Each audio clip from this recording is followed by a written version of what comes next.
Assalamualaikum warahmatullahi wabarakatuh.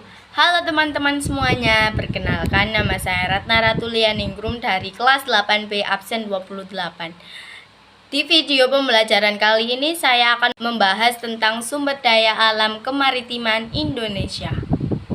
Indonesia merupakan negara yang memiliki banyak potensi sumber daya alam. Salah satunya adalah kemaritiman. Berikut adalah penjelasan tentang potensi kemaritiman Indonesia. Menurut Kamus Besar Bahasa Indonesia, arti kata maritim berarti sesuatu yang berkenaan dengan laut, berhubungan dengan pelayaran dan perdagangan di laut. Sedangkan arti kata kemaritiman merupakan suatu hal yang menyangkut masalah maritim, baik itu permasalahan di laut seperti illegal fishing, perombakan, konflik sengketa laut, maupun permasalahan yang berhubungan dengan jalur perdagangan di laut. Itu dia teman-teman penjelasan singkat tentang sumber daya alam kemaritiman Indonesia. Apakah sampai di sini ada yang dipertanyakan? Semoga teman-teman sudah mulai paham ya.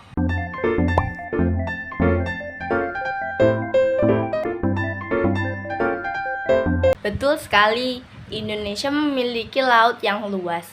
Secara geografis, Indonesia merupakan suatu negara yang memiliki kepulauan yang lebih luas dibandingkan dengan daratannya. Hal ini dibuktikan dengan Indonesia yang merupakan negara kepulauan terbesar di dunia. Sekitar 2/3 wilayah Indonesia merupakan wilayah lautan. Sebagai negara kepulauan yang utuh sesuai dengan ketetapan Konvensi Hukum Laut PBB, dengan luas laut yang begitu besar terdiri dari luas perairan Nusantara 3,1 juta km persegi.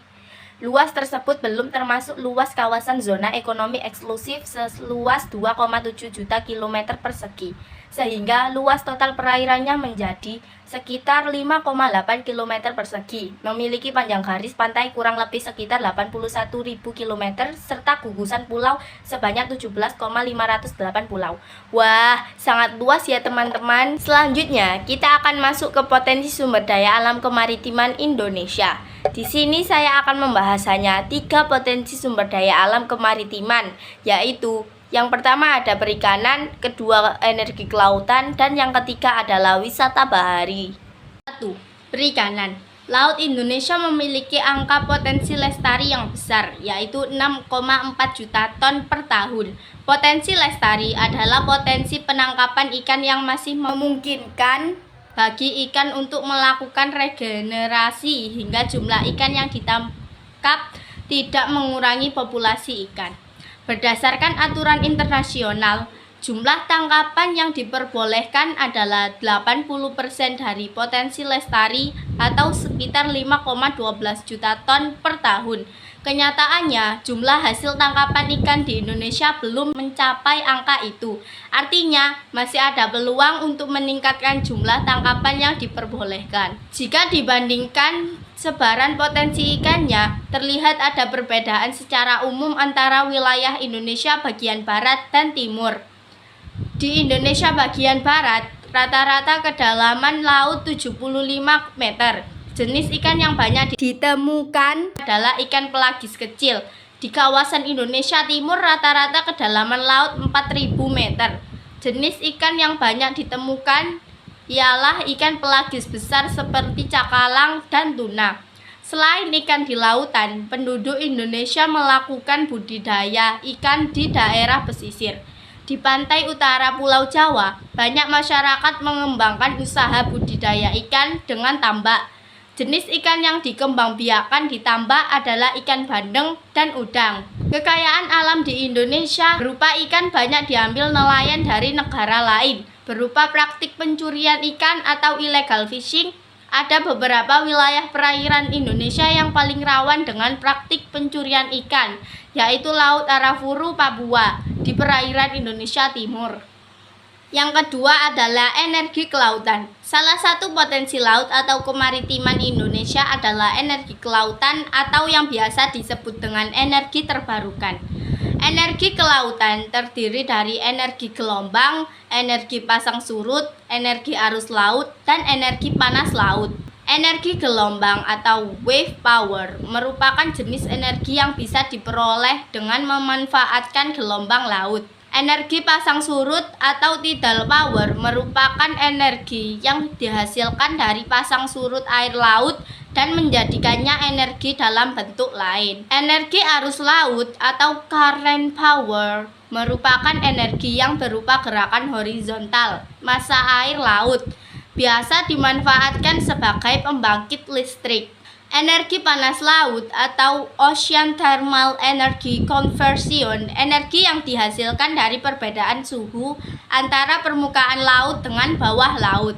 Kelebihan dari energi kelautan ini yakni sumber daya dapat diterbarukan secara alamiah dengan cepat dan ramah lingkungan. Sementara itu, kekurangannya yakni biaya investasi pengembangan energi terbarukan yang tidak sedikit. Yang ketiga ada wisata bahari. Keindahan pantai Indonesia tidak perlu diragukan lagi. Cakupan wisata bahari ini yakni pesisir, laut, dan pulau-pulau kecil. Adapun aktivitas wisata bahari yang dapat dilakukan adalah berjemur, berenang, olahraga air, memancing, dan fotografi bawah laut. Pembangunan wisata bahari sendiri masih mengalami hambatan, seperti keterbatasan infrastruktur, fasilitas pendukung, hingga promosi. Pengembangan wisata bahari ini memerlukan dukungan adanya infrastruktur karena ini jadi yang utama dalam mengembangkan wisata berbasis kelautan. Hal ini karena sebagian besar wisata berbasis kelautan di Indonesia berada di lokasi yang sulit dijangkau serta memiliki keterbatasan aksesibilitas. Nah, itulah 3 potensi sumber daya kemaritiman di Indonesia. Semoga informasi ini bisa bermanfaat untuk teman-teman ya. Nah, teman-teman, ternyata kemaritiman Indonesia juga diatur oleh Undang-Undang 1945 loh. Di sini saya akan membacakan 6 undang-undang yang mengatur kemaritiman Indonesia tersebut. Pertama, Undang-Undang Nomor 5 Tahun 1999 tentang Kehutanan untuk mengurus kehidupan tanam dan kehewan dalam hutan, hutan mangrove, dan area konservasi hutan. 2. Undang-Undang Nomor 19 Tahun 1993 tentang Cagar Budaya untuk melindungi cagar budaya dan situs sejarah. 3. Undang-Undang Nomor 27 Tahun 2007 tentang Kemaritiman untuk mengatur kehidupan di perairan Indonesia. 4. Undang-Undang Nomor 50 Tahun 2008 tentang Keanekaragaman Hayati untuk melindungi keanekaragaman hayati.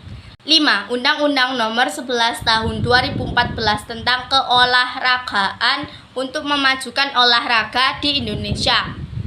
6. Undang-Undang Nomor 8 Tahun 1999 tentang perlindungan hak paten untuk melindungi hak paten dalam penemu. Selanjutnya, saya akan membahas mengenai dampak positif dan dampak negatif dari kemaritiman Indonesia. Dampak positif dari kemaritiman Indonesia terhadap masyarakat sekitar. 1. Pengembangan ekonomi. Kemaritiman membuka peluang pengembangan ekonomi di seluruh daerah yang memiliki akses ke pantai. Pengembangan ini seperti bisnis perikanan, pariwisata, pelabuhan, pergundangan, transportasi, dan lain sebagainya. 2. Penciptaan lapangan kerja.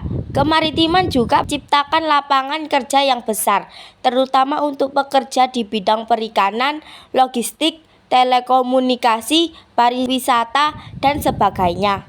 3. Pembedahan infrastruktur. Kemaritiman memerlukan pengembangan infrastruktur seperti pelabuhan, fasilitas logistik, jalan, pengelolaan udara, dan lain sebagainya. Pengembangan ini memberikan dampak positif bagi masyarakat sekitar. Dampak negatif dari kemaritiman Indonesia terhadap masyarakat sekitar. 1. Gangguan ekosistem laut. Kemaritiman dapat mengganggu ekosistem laut, seperti pengurangan keanekaragaman hayati dan perubahan lingkungan laut. Hal ini dapat berpengaruh terhadap produktivitas perikanan dan pariwisata. 2. tingginya pengelolaan pasang surut. Pengelolaan pasang surut dapat berdampak terhadap kehidupan masyarakat, seperti banjir, kerusakan tanaman, dan sebagainya. 3. Tingginya polusi. Kemaritiman juga dapat menimbulkan polusi laut, seperti pembukaan limbah dari industri dan transportasi maritim.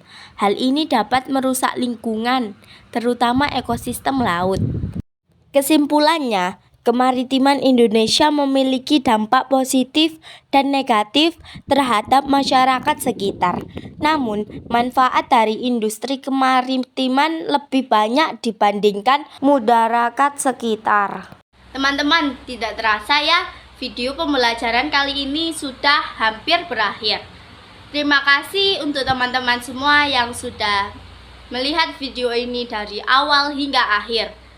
Semoga teman-teman paham dengan cara penjelasanku ya. Terima kasih. Wassalamualaikum warahmatullahi wabarakatuh.